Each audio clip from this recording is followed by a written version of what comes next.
종료주일 때 주시는 하나님 말씀은 마태복음 21장 1절에서 11절까지 우리 읽도록 하겠습니다.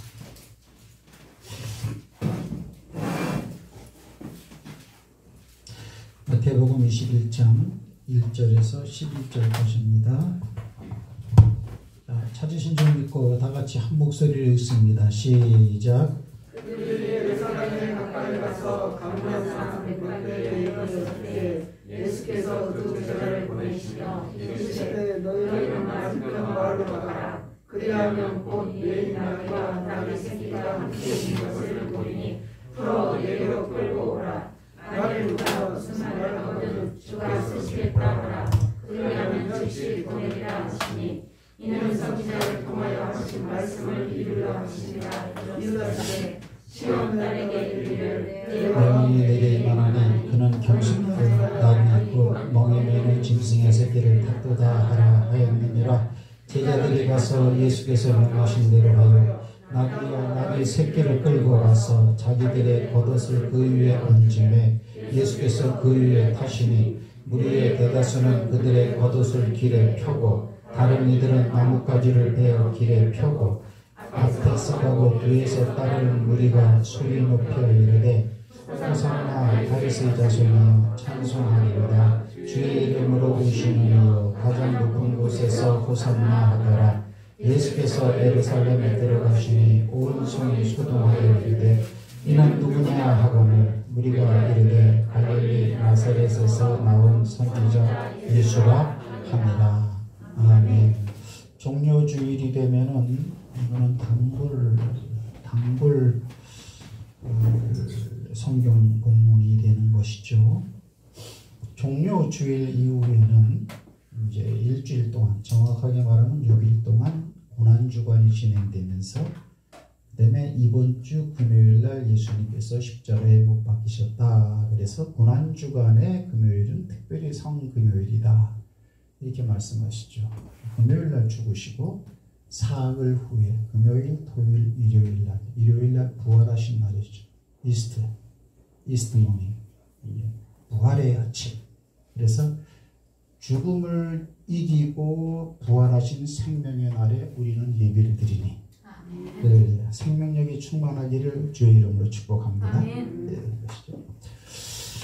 종료주일에 예수님, 우리가 이제 생각할 것이 많이 있지만 우리가 먼저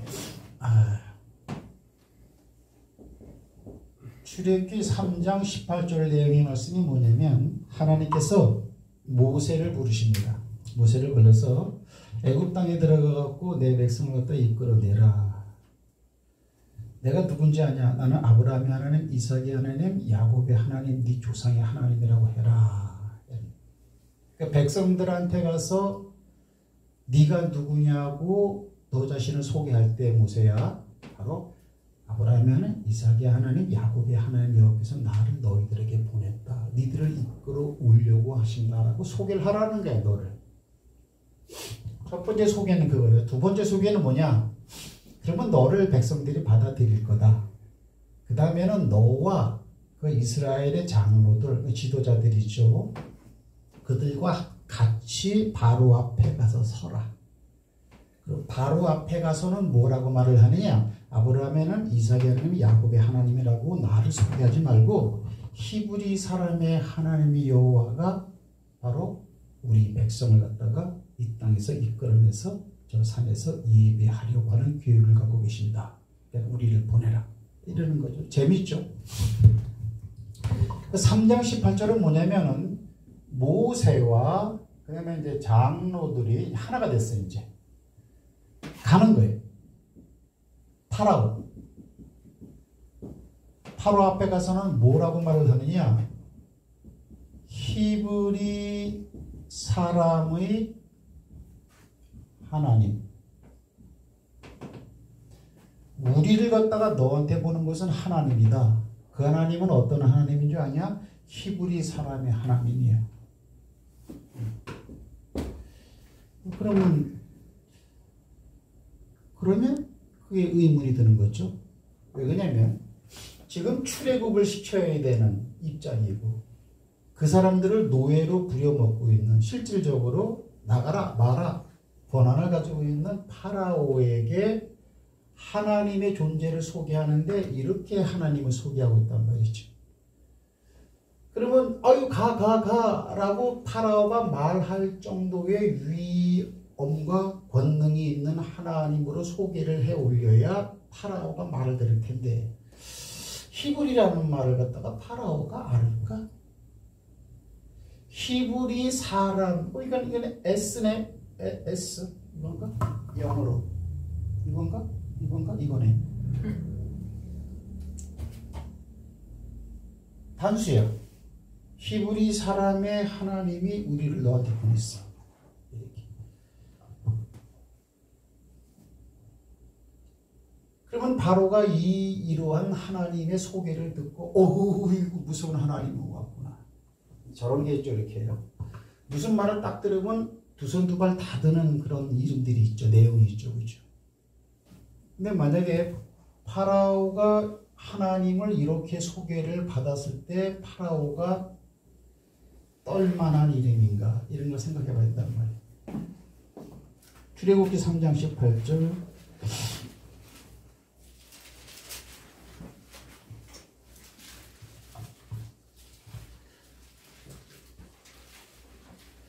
15절에 보면은 하나님이 또 모세에게 이르시되 너는 이스라엘 야손에게 이같이 이르기를 이스라엘 백성들한테 나를 이렇게 소개하래. 너희 조상의 하나님 여호와 곧 아브라함의 하나님 이삭의 하나님 야곱의 하나님이 나를 너에게 보냈다 해라. 그 다음에 18절에 보면은 그들이 내 말을 들으리니 그래서 그들은 이스라엘 백성들이겠죠. 너는 그들의 장로들과 함께 애굽 왕에게 이르기를 다같이 시작 히브리 사람의 하나님 여호와께서 우리에게 임하셨은즉 우리가 우리 하나님 여호와께 제사를 드리려 하오니 사흘께쯤 광야로 가도록 허락해라. 이렇게 되는 거죠. 이렇게. 그럼 여기서 히브리 사람의 하나님 그랬으니까 복수니까 히브리 사람 이렇게 되는 거죠. 히브리 사람들의 하나님이 아니야. 히브리 사람이 복수. 이 사람은 누구냐 이게? 누구냐? 창세기 14장 1절 말씀을 하거든요. 창세기 14장 1절을 보면은 그 내용이 무엇이냐면은 당시 신화랑 아므라벨과 엘라왕 아리옥과 엘라망 그돌라오멜과 고일망 디달이 다른 말로 표현하면 대표적인 왕이 그돌라오멜이야. 그 왕을 위시한 수의 왕이야. 그게 연합군이야. 네 나라 왕이. 그 다음에 이제 어디로 쳐들어왔느냐? 소돔 왕. 소돔이라는 것은 이스라엘 땅이죠. 그 시날랑 아문엘 아리옥 이것은 저쪽 중동 지역이란 말이야. 지금의 이란 이라크 지역의 그 이름이란 말이야. 그때 그 지역의 그 임금들이 연합군을 이뤄갖고 가나안 땅 지역으로 쳐들어왔다 이거야. 2절 소돔 왕 베라와 고모라 왕 비르사와 아무와 왕 시납과 스보이 왕 세베벨과 벨라 왕 곧 소알람과 싸우니라. 이거는 뭐냐면 소돔성 지금의 사해 지역을 갖다 조금씩 나누면 그 당시에는 이름이 이렇게 붙었어. 그러니까 다섯 나라 왕인데 나선 나라라고 하기에는 사해 지역이 한 지역이죠. 그죠? 작아. 이 나라를 쳐들어왔단 말이에요. 그러니까 다 뺏겼죠. 이겼단 말이에요. 13절 시작. 도망한 자가 와서 히브리 사람 아브라함에게 알리니. 자 14절 시작. 아브라함이 그의 조카가 사로잡혔음을 듣고 집에서 길리고 훈련된 자 318명을 거느리고 단까지 쫓아가서 그돌라오멜을 중심으로 한 동맹 침략군을 박살내버렸다. 이래 되는 거란 말이에요. 이렇게. 그러면 창세기 14장 오늘 13절 말씀 보면은 이게 누구냐? 히브리 사람 아브라함이다. 아브라함. 그래서 성경에는 물론 히브리라는 단어가 맨 처음에 나오는 것도 여기에요. 그러면 지금 창세기 14장이니까는 그죠? 여기는 지금 출애굽기 3장 아니야? 3장. 그러니까 이 사건이 먼저죠. 이건 나중 사건이죠. 그죠? 말하라는 거예요. 파로한테 가고 우리를 보낸 자는 히브리 사람의 하나님이야. 이런 거죠. 그럼 거기서 그 의미하는 바가 뭐예요? 아브라함이 지금 5개 나라를 갖다 쳐부셨는데 아브라함이 잘라서 이긴 거요 318명만 데리고 왔는데 수십만 명인지 수백만 명인지 이 사람들을 쳐부순 것은 하나님이 함께 하셨기 때문이죠. 아멘. 파라오 너 하나님이 손 한번 싹 들면 넌 끝이야. 이게 좀 이 얘기라고 이 얘기. 히브리 사람의 하나님이 우리를 너한테 보냈어. 이거예요. 파라오 너도 이 애굽의 왕이로서 대단하지만 그돌라 오멜 왕에 포함되어 있는 5나라가 그 당시에 왕궁한 동방의 그 나라들을 박살을 내버렸어. 318명이 아니고 10명만 데리고 와도 이기게 하시는 분이 하나님을 믿습니다. 그 하나님이 지금 우리를 보냈다라는 거예요. 그런 자존감이 우리에게 있어야 되는 거죠. 여러분, 우리가 신앙한다라는 거는 뭔가 좀 신나는 것이 있어야 되는 거 아닙니까? 여러분, 왜 예수를 믿습니까? 예배 드리기 위해서 주일날 예배 드리기 위해서 신앙을 가집니까? 그거는 하나의 방법론이겠죠. 그죠? 하지만 최종 목적은 그것이 아니에요. 우리는 즐거움을 얻기 위해서예요. 318명을 데리고 어때요? 그돌라오멜과 중심한 네 나라의 강성한 나라를 쳐부술 수 있는 그런 아브라함의 마음이 오늘 저와 여러분의 마음이어야 되는 줄 믿습니다. 아멘. 이거예요. 신약시대 때 지금 오늘 우리가 가져야 할 자세는 뭐냐면 이 아브라함의 이때의 심성이다라는 그런 사실이에요. 상황만 크게 보이면 그거는 믿음의 사람이 될 수가 없어. 상황만 보면은 자기는 너무나 부족하고 허물이 많고 내일이 안 보이고 허덕이는 것이고 난 왜 이래 되는가 자존감에 아주 낮은 그런 사람일 수밖에 없어. 절대 강대 여기서 말하는 거 뭐냐면 상황을 보지 말고 항상 말씀을 보라는 거야. 나는 여러분이 말씀을 보길 원하는 거지 상황을 보지 말라는 거야. 말씀 안 보고 상황을 봤는데 좋은 상황을 만날 수도 있죠. 저는 그런 게 별로 귀에 안 들어와요. 왜? 그 상황은 또 변할 수가 있기 때문에. 또 망가질 수가 있기 때문에. 이렇게. 세상 상황이라는 게 우리가 살아봤지만 항상 이렇게 올라가나요? 항상 탑 클래스로 향해서 올라가는 것밖에 없나요? 그렇지 않거든요. 이렇게. 그것이 물질이 됐든지 사람이 됐든지 일이 됐든지. 그래서 잘 될 때 교만하면 안 되는 것이고 안 됐다 그래서 실망하면 안 되는 것이에요. 상황은 우리한테 결국 실망을 줍니다. 그렇게 허덕이고 뒤쫓아가고 눈 휘둥거려갖고 이래야 할까 저리 갖고 차라리 돌아갈까 하다가 다 늙은 상태에 있어요. 그러면 안 돼. 오직 우리는 말씀을 따라가야 돼. 야! 318명 이거면 된다라는 거지. 이때의 아브라함의 마음이에요. 왜? 지금 제가 하는 말이 신약 성경에 분위기로 깔려있죠? 하시거든이 무슨 말이냐. 전능하신 하나님이 네 안에 있다. 그죠? 너희 안에서 행하시는 이는 하나님이다. 여러분 저게 이 얘기요. 너희 안에서 행하시는 하나님이시니 이렇게. 그러면 저게 보면 지금 빌립보 교인들한테 한 얘기인데 빌립보 교인 속에만 들어가서 일하시나? 아니요. 하나님 믿는 모든 백성들에게는 하나님이 함께 하신다라는 그런 사실이죠. 그러니까 이걸 쓰는 거예요. 히브리 사람의 하나님을 여호와께서. 그러니까는 파라오가 믿음이 있다면 이걸 알아먹을 거라고 이렇게. 저주가 뭐냐? 못 알아먹는 게 저주야. 예수 믿으세요. 그러면 좋은 일이 생깁니다. 예수 믿으세요. 나중에는 결국 두 갈래로 갈라지는 길이 있습니다. 이 말을 알아먹는 사람이 복된 사람이라고 해요. 이게 안타까운 일이죠. 이렇게. 어제도 내가 전도하려고 하는 전도 대상자 다음 주에 그 사람이 여기 왔었어요. 이렇게. 내가 내 전도 대상자가 당신인 거 아시죠? 이렇게. 꼭 다음 주에 꼭 한 번만 오십시오. 1시간만. 근데 뭐예요? 내 마음을 알아들어요? 못 알아들어요? 다음 주에 일이 있는데. 그렇게 말 한마디 하고 나면 할 말이 없죠? 저도 할 말이 없어. 그렇게 해버리면. 왜? 못 알아먹어서 그래. 못 알아먹어서. 그래서 못 알아듣는 게 저주인 거예요. 못 알아듣는 말은 암만 좋은 말이라도요. 그거는 무가치한 말이거든요. 이렇게. 알아듣는 귀가 열릴지어다. 그게 복이에요. 어려운 말이죠. 당연히 못 알아듣죠. 그래서 망한 거예요. 요 말을 딱 알아들었다면 알아다 가라. 그러면 10대 재앙 드디어 맞을 일도 없는 것이고, 어? 이 사람이 이 말을 알아듣고 바로 내보냈으면은 성경도 우리 두꺼워서 골머리 아픈데 성경도 좀 분량이 작아졌을 것이고, 얼마나 좋아. 이렇게 말하는 거예요. 종려주일의 예수님이 오늘 어떻게 하고 있어요? 주의 이름으로 오시는 이여 호산나 하리다. 주의 이름.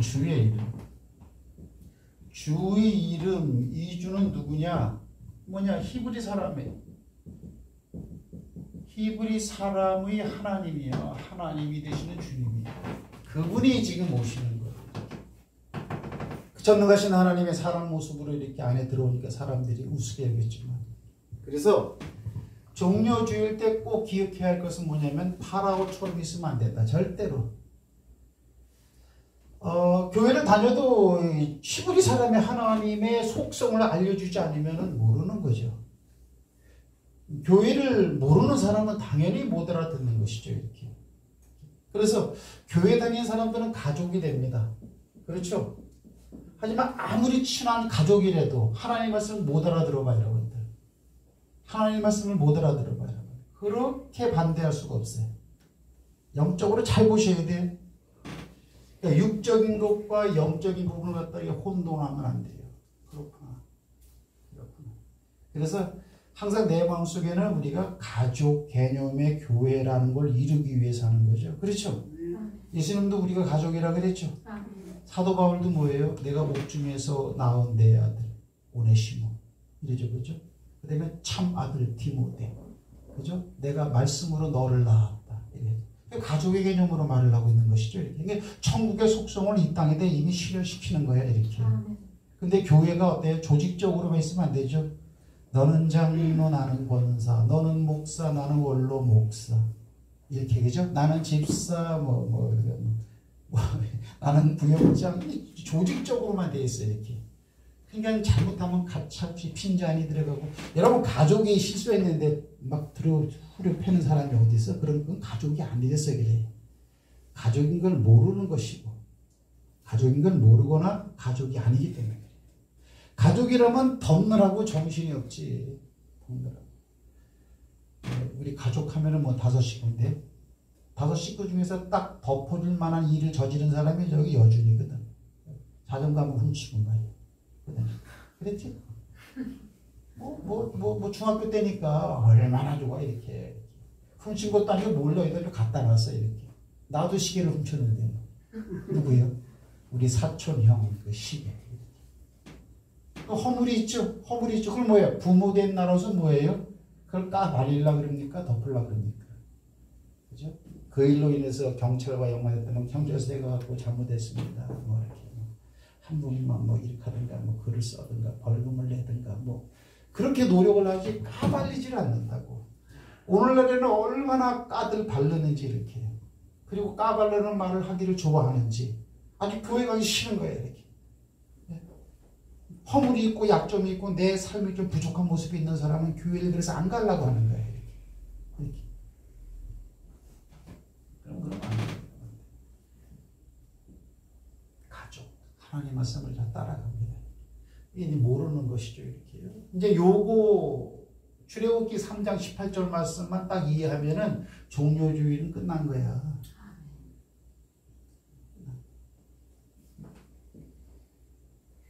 여러분 안에 이 하나님 계시는 줄 믿으시기 바랍니다. 한 명을 데리고 가도 이겼겠죠?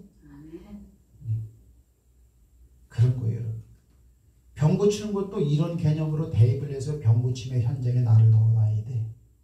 내가 힘이 있고 내가 의술이 있고 내가 기도를 걸걸하게 세게 하고 그러면 그런 거 아니에요. 그런 거.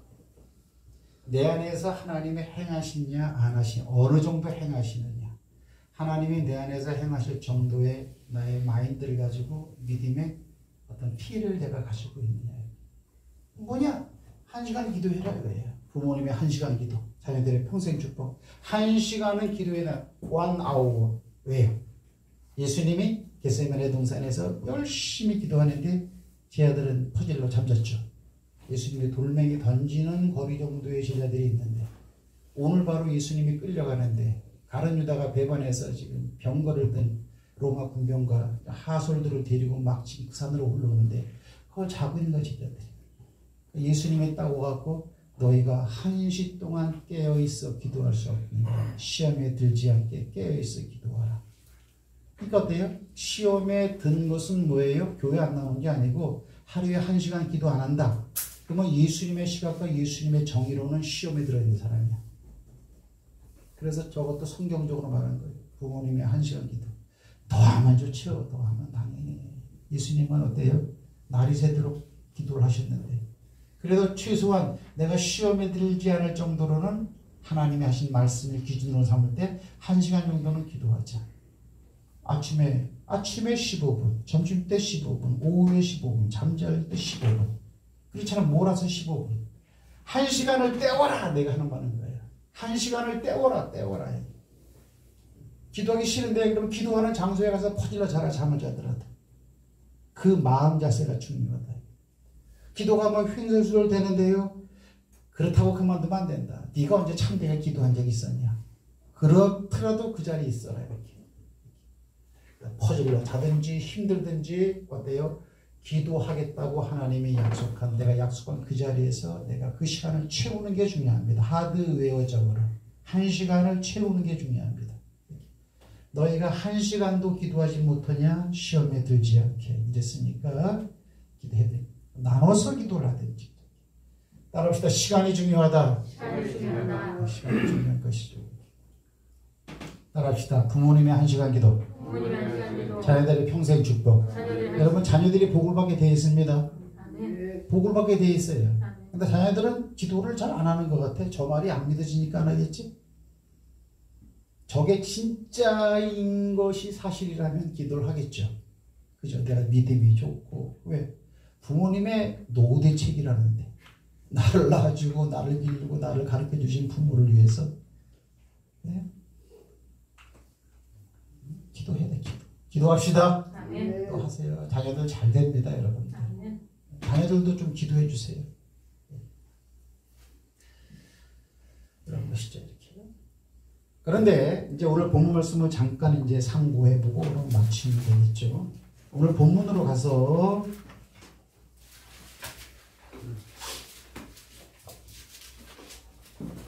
예수님께서 왜 나귀 새끼를 탔죠? 예? 예수님이 왜 나귀 새끼를 탔죠? 선지자의 말씀을 이루려고요. 그죠? 네. 거기서 조금 더 들어가야 돼요. 그 스가랴서 9장 9절이야. 스가랴서는 구약성경 소선지서의 한 장이죠. 거기 보면 그는 겸손해서 낙이 있고 나귀의 작은 것을 탔느니라 그랬단 말이에요. 근데 나귀 새끼에서 왜 나귀 동물 중에서 말도 있고, 그죠? 뭐 낙타도 있고, 또 뭐 노새도 있고, 뭐 이렇게 있겠죠. 그 다음에 오늘 보면은 뭐예요? 나귀를. 근데 하필 왜 나귀를 탔을까요? 나귀도 애미 나귀가 있는데 어때요? 새끼 나귀를 탔다라는 거지. 이렇게. 그럼 왜 말을 안 타고 왜 나귀를 탔을까요? 이건 성경에 없으니까 우리가 그냥 이렇게 한번 상상해 보는 거예요. 왜요? 이 성경을 쭉 보면 있잖아요. 참 은혜가 돼요. 은혜가. 왜요? 나귀를 탔는데 나귀를 갖다가 이거 갖다가 소개하는데 멍에 매는 동물이라고 말하고 있어요. 이 멍에가 뭐냐면 무거운 짐을 진, 물론 말, 낙타, 노새 전부 다 위에다 등을에다가 뭘 싣고 다니는 그런 운송수단으로 쓰는 동물인데 특별히 나귀는 멍에를 맨다 이렇게 나가요. 나귀가 가장 힘든 일, 고통스러운 일, 힘든 일을 해. 멍에는 뭐냐면 무거운 짐을 말하는 거예요, 여러분. 그러면 멍에를 매는 나귀를 타고 가는 예수님이 의미하는 바는 뭐예요? 저와 여러분의 무거운 짐을, 무거운 죄악의 짐을, 죽음의 짐을, 무거운 십자가의 짐을 지고 가는 예수님의 실상을 동물 하나에서도 그대로 선택한 거죠. 아멘. 키워드가 뭐예요? 멍해. 나귀라도 멍해를 안 내면 소용이 없어. 동물을. 이렇게. 그 중에서도 어린 나귀, 멍해매는 새끼인 나귀를 타고 갔으니 예수님이 사실은 어때요? 호산나 찬송하리로다 막 환영받는 주인공으로 오지만 그 마음의 중심은 어때요? 쓰라른 비통 가운데 쌓여있을 수가 있는 세상에 무거운 짐을 지고 가야 되는 그 길을 지금 들어서는 거잖아. 그죠? 그걸 꼭 기억해야 돼. 꼭 기억해. 멍에를 매는 새끼를 동물을 탔다. 그것은 저와 여러분을 짊어지 세상 죄를 지고 가는 하나님의 어린 양입니다. 지고 가는 예수의. 그걸 꼭 기억하셔야 돼요. 또 하나의 단어가 무엇입니까? 구절 말씀에 보면은 앞에서 가고 뒤에서 따르는 무리가 소리 높여 이르되 호산나 다윗의 자손이요. 호산나라는 뜻이 무엇이죠? 호산나. 호산나라는 뜻이 뭐냐면 이제 지금 구원하소서 이거예요. 지금 우리를 구원하소서. 그러면 멍에를 매는 예수님과 구원이 이루어지는 것과는 연관이 되죠. 그죠? 이건 우리가 지금 설교를 위해서 짜 맞추는 거야. 이거는 지금. 이제 구원하소서. 그럼 어때요? 지금까지 뭐예요? 구원이라는 것이 온전하지 못했다라는 거예요. 주의 이름으로 오시는 이유 멍에를 매는 나귀처럼 우리의 멍에를 지러 왔으니 우리에게 구원이 올 줄 믿습니다. 아멘. 할렐루야. 네, 마지막에는 뭡니까? 10절 말씀에 보면은 예수께서 에루살렘에 들어가시니 온 성이 소동했다 그랬죠. 소동. 세 번째는 첫 번째 호산나 지음군의 두 번째, 세 번째는 소동이요. 소동.